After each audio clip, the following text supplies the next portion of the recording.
Alors ça y est, les Ukrainiens ont eu raison des Russes.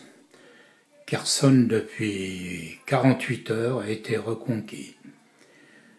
Voilà, c'est ce que je disais il y a déjà pas mal de mois. Mars-avril, je disais déjà dans mes premiers speeches que les soldats russes et leurs commandants, les généraux, sont de mauvais soldats, de mauvais officiers.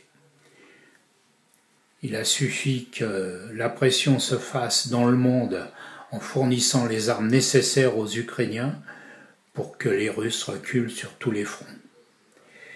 C'était une histoire cousue de fil blanc. Enfin, on va voir ce que va donner l'avenir, mais je vois mal les Russes se rétablir sur aucun des fronts.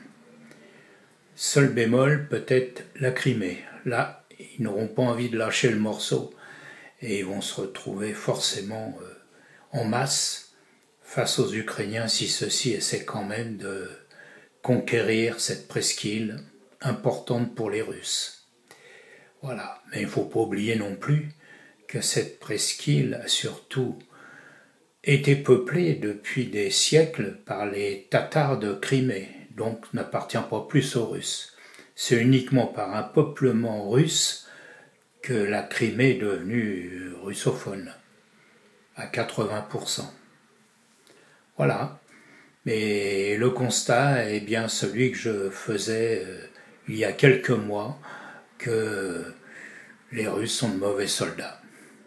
Il n'est qu'à se rappeler Austerlitz et d'autres combats où ils ont perdu, même en nombre. Ajouter que quand même, c'était pas cousu de fil blanc que les Ukrainiens gagnent si vite la ville de Kherson.